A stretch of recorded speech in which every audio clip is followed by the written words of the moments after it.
How often does a game kill a studio? I guess these days there definitely does seem to be an uptick where one bad game is essentially the nail in a coffin for a game studio. It's really a cutthroat world out there. Volition's 2022 Saints Row reboot was supposed to be a fresh start for the long running and beloved series. Saints Row, of course, being a series whose got its inception in 2006 as a GTA parody, ended up forming its own fanbase and became quite the successful franchise. Now, the series did go dormant after 2015's Saints Row Get Out of Hell. Volition, however, did try its hand at a spin off with a game known as Agents of Mayhem, which was a commercial failure and actually ended up leading to layoffs at the studio. That puts the reboot in quite a predicament, with the pressure mounting and what was likely one last chance for the dev team at Volition to regain their footing and take a long running and well known franchise in a new direction. In fact, the studio felt that the series had gone too far in the wrong direction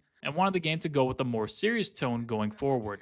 Now, personally, I was always a fan of the Saints Row franchise, with Saints Row 2 being my favorite of the bunch. When the Saints Row reboot was announced, I was somewhat intrigued as we hadn't heard much of the series for quite some time, and a fresh start is exactly what the series needed. Well, fast forward to August 23rd, 2022, and Saints Row was released to the masses and was absolutely beat down to a bloody pulp after the critics were done with it. Today, the game sits at a measly 61 on Metacritic, with the user score being far worse. After seeing the reception, I personally avoided the game like the plague.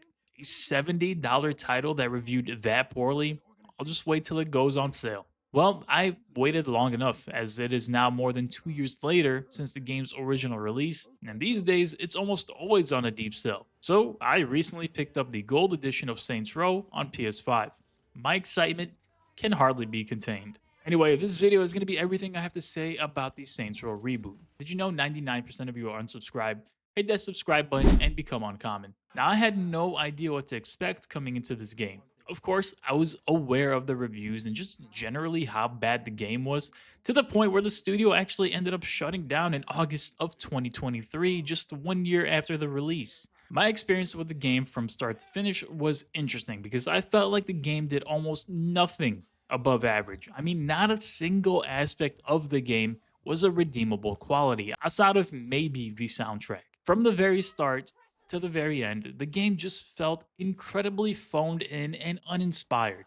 And in this video, I'll explain why I felt that way. So let's just start with the story. Saints Row follows your own created player, also known as the boss, and to the game's credit, the character creator is pretty decent with a wide variety of different physical traits and clothing that you can choose from. The game takes place in Santo Eliso, which most closely resembles the American Southwest. Think something like Albuquerque, New Mexico, for example. Unfortunately, the actual story of the game is just incredibly lackluster in just about every way possible. From the writing, to the very weak and uninteresting characters, and to the strangely paced and surprisingly short plot. Of course, no one goes into Saints Row expecting a story that absolutely grips you and captivates you from start to finish. But to be clear, the developers themselves were attempting to balance a more serious and comedic tone, both of which the game managed to strike out on completely. Given that this is a reboot, this was definitely a chance for the series to adopt a different style, maybe one that was actually more serious and less of what amounted to essentially checking off a list of things that the game needs, such as the quirky characters, cheesy writing, and overall nonsensical story. The characters around you are just flat out one dimensional. Your crew of four is made up of Nina, Kevin, and Eli. Now, Kevin and Nina start out as members of the two other gangs in the story, those being the Idols and the Panteros. And yes, there are only two other gangs in the whole game. That's something I'll touch on later. Eventually, you and your crew form the Saints, taking your gang from a small-time group of criminals to a large criminal enterprise with ventures sprawling the whole city. I'm not going to go in depth of the various plot points or do some in-depth analysis here because I think that would be damn near psychotic to do for this particular game. I'll just say that the story ends up being incredibly boring and uninteresting. Its pacing is strange, and the game ends way faster than I had expected. The writing is clearly targeting some non-existent demographic because I'm not sure who would find any of this interesting or funny. The main campaign itself is about 10 hours, if even that. I'm pretty sure I blasted through it in about 8 hours tops. You can also play it in co-op if you want to drag a friend in with you. I usually end these sections by either recommending to play the game or not, just based on the story. And in this particular case, it's just a flat out no. Just do not play this game for the story. Now, I want to touch on the mission design throughout the main campaign, or should I say the lack of mission design. What's funny is that when the game first started, there was this pretty cool mission where you're sort of climbing onto this train, shooting at moving vehicles, jumping from cart to cart. And I was like, okay, this is pretty cool. Little did I know was that the game basically flexed all of its muscles essentially in the first 30 minutes. Seriously, this was basically the peak of its mission design, as from this point on, everything was far less impressive or essentially just a mirror image of this particular design. I can't even count how many times the typical mission started out as going to a specific location, killing members of the Panteros or the Idols, and sometimes members from both groups at the same time, then rinsing and repeating this for about 8 hours. The game never really mixes it up. Most missions will end with you riding shotgun in some vehicle as you take out enemies who are chasing you down. There are a few missions that stand out, but these are far too little. Like, there was one where you're taking over this tank and just causing as much damage as humanly possible. This was a nice change of pace, but this happened maybe twice during the whole campaign. There are many times throughout my playthrough where things either didn't work as they should have or something else was just off. For example, in this mission, I'm on a high speed chase, riding on a rooftop and blowing up enemies. Listen to the casualness of this conversation between me and Kevin. Who might have put you on wanted? Take your pick. Marshall, the Idols, Los Panteros, somebody's widow or orphan. Right. Pretty sure I got a former college roommate who might have done it. Well, whoever it is has money. Like, shouldn't there be more excitement, more yelling in this scenario? This other mission has a timer that comes up to disable a bomb after a trap springs. Now, why on earth did this timer even pop up? Was there supposed to be a timed minigame here? It's just an animation that plays out. There are no enemies surrounding me or anything. Why would this be a failure state? I just don't get it. To add to that, some missions were just flat out bugged. Like, this particular mission had me walking into a bar where I clearly needed to start a melee sequence, but instead my character would walk up to this enemy and T-pose next to him instead of kicking off an animation. This would end up bugging out the whole mission, making it so that not a single enemy can even be hit. The crazy part about this is that it's a main mission story and this bug was never addressed. The solution ended up having to completely restart the game, not just the mission. Either way, I'll just reiterate my point. The mission design is just so simplistic and likely was a contributing factor to its overall downfall. Now, the gameplay itself contributes to the overall simplicity of the game, and I've used that word twice in pretty quick succession, but I couldn't find another word to really describe how I felt about the gameplay. It really is just so simple. You get an array of weapons from melee to range that you can dish out as much damage with. You do have your standard assortment of weapons such as shotguns, pistols, rifles, and so on. You also do have a special selection of weapons that are more unique, like a laser sniper rifle, but overall you just point and click with all these weapons. The enemies in the game sort of just funnel towards you, and most levels turn into shooting galleries where you'll often find yourself surrounded as you make your way from corridor to corridor. The game itself isn't hard. I played the game on normal difficulty, and honestly, God bless you if you played this game on a higher one. Most enemies are taken down in just a few shots, and sometimes you'll run into these shielded enemies who require some extra firepower to take down. I think another way to describe the gameplay, and honestly the whole game in general, is sort of one where you can just turn your brain off and go mess around in. There's no layers of complexity, no depth to the combat, and it only ever really evolves a little bit by unlocking perks and skills to augment the gameplay ever so slightly. I'll touch on progression a bit later, but I really need to mention the enemy AI. It's genuinely really bad. There were countless times the AI lost sight of me despite me being right next to them. Even more times where enemies would randomly emote at me despite me gunning down everyone and everything next to them, including them. The enemies just never tried to approach a gunfight tactically. And sure, it's Saints Row, but is that an excuse that I'm going to bring up for the game each time some game system doesn't live up to expectations? Bad AI is bad AI, and it really drags the game's quality down. I still think Redfall had arguably worse AI, but man, this is a really close call. Generally speaking, the game just feels old. I'm not sure how to really convey this message, but there's nothing that this game does that introduces a new system or makes it feel modern.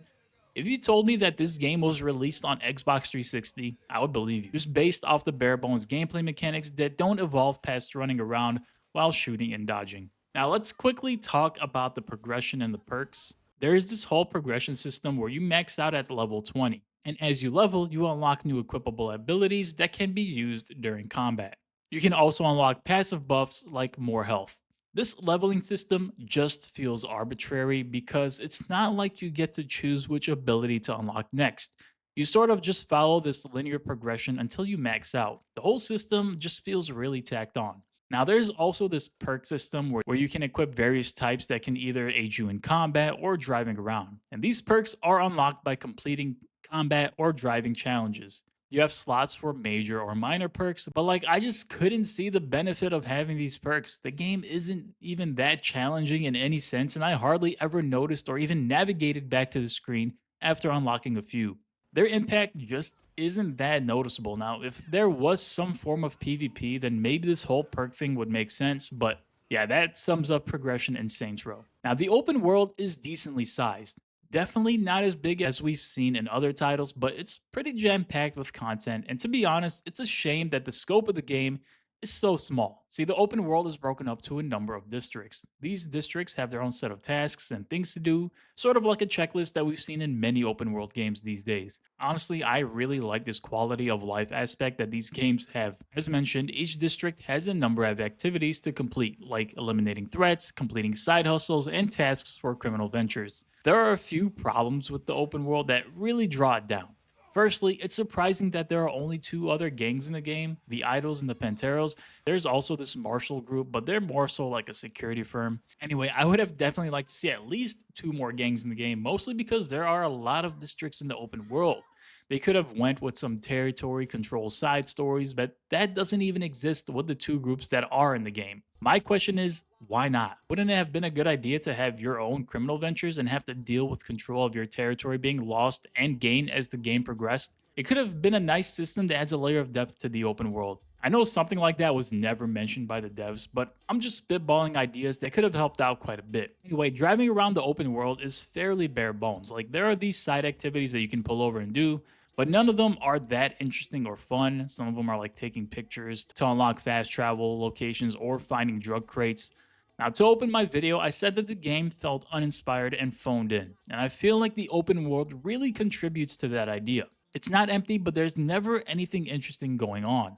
It doesn't feel dynamic. NPC interactions are very few and far in between. Like, sometimes you'll see an accident on the side of the road between two cars, and the NPCs are arguing around it, but that's basically it. We've seen open world games, even in the past decade, employ some creative events that can happen as a player wanders by. Games like Red Dead Redemption or Spider Man, for example. No, I'm not saying I'm expecting a Rockstar or Insomniac like experience in Saints Row, but it could have definitely taken a peek at what the industry is doing and apply some of those same ideas to their own open world that desperately needed some life. Let's remember that this game launched at a price of $70. If I'm paying $70 for a game, then I'm expecting a $70 open world. So, what is there to do outside of the main campaign and these scattered activities in the open world? Well, I'd say the next big gameplay system would be the ventures that you can unlock. Through your time in the game, you unlock these different criminal ventures that range from legal to illegal businesses. Essentially, these businesses end up being a way to make money in order to supplement your constant need to purchase the next new car or weapon upgrade or some clothing items. These ventures aren't just a UI screen though, because what these end up amounting to is additional activities that could be done to gain money and level up your venture. These activities can range from delivering toxic waste to stealing rare cars, among others. There are a good amount of ventures that you can unlock, so there's definitely a lot of activities you can do. In fact, I finished the story and I had only completed 30% of the game. Now, these ventures really just end up being a way to earn passive income, and that's about as in depth as the game goes with that. There's also this Wanted app you can use, which is basically just a bunch of bounties that you can take on to earn cash or XP, and these refill back up after completing them. Serious favorite activities like insurance fraud return, but yeah, I didn't really like how they went about doing this. So this is all to say that yeah, the game does have a lot of things to do, but the quality of these things to do never really stands out from the main game. I think these side activities and hustles could have really used like a leaderboard or something. That way players would continue to have an incentive to play them time and time again. Now let's jump into technical performance. Technically, the game is flawed both performance and bug wise. Performance wise, I played the game on 1440p frame rate mode on the PS5, and to my surprise, it didn't go so well. Allow me to explain. The game itself just doesn't even look that demanding to begin with. Graphically, there is nothing here that would make me say, okay, I see why I'm getting some stutters or low frames. For whatever reason, driving around the open world is shockingly bad. Cars and NPCs constantly disappear right in front of you as if you're playing launch day Cyberpunk 2077. Turning your camera back and forth causes whatever was previously rendered on screen to disappear, spawning new vehicles and NPCs. There's an insane amount of pop in as you both walk and drive around. It's just so very noticeable. There are, of course, no shortages of bugs, which was also surprising because I purchased the game almost a year after its release and I still ended up dealing with quite a few. You would think these would have been ironed out with the number of patches, but that was not the case. These range from being audio bugs to missions failing for really no reason, and bugs that even stop me from progressing the main story. Even in its technical performance, the game is below average. So let's wrap things up. Saints Row is one of the most shallow gaming experiences I've had in a very long time. And honestly, that's a tough position to hold, considering on this channel I've reviewed games like Forspoken and Redfall, both of which I prefer over this title. I opened this video by saying that there is nothing that Saints Row does above average, and it's totally true. The game just feels extremely surface level in all of its different aspects. The story is boring, it's short, and there's absolutely nothing worth listening to as the writing and overall theme is non-serious and not funny. The studio really had a chance to restart a franchise that many loved and taken it in a new direction, but what they went with is honestly a shame. Gameplay itself is also one dimensional, it never evolves from being nothing more than just a corridor shooter as enemies rush you and you simply point and click. There isn't any strategy to employ and nothing special to consider when blasting through the main campaign. The open world is just barren, there aren't any dynamic events that can happen, and there's just nothing interesting to go see and do. Despite there being a lot of side activities, they vary quite a lot in quality, with most of them being very short and not even worth doing. Criminal Venture System could have been something a lot cooler other than just using it to get some side income and some new tasks to do. The writing, the characters, it's all just bad. I really don't know who this game is made for. Like, truly, I have no idea what the target audience is. I'll finish on this note. I bought Saints Row for $11 on PSN, and I still feel like I wasted both my time and money as I made my way through the main campaign. I can't imagine paying $70 for this on launch day for this kind of experience because I would just be so disappointed. As it stands today, I simply cannot recommend this game to anyone, even if it's given away for free. So that wraps up my look at Saints Row 2022 Reboot. Thank you all for watching as always. I hope you guys enjoyed the video. I'll see you all in the next one.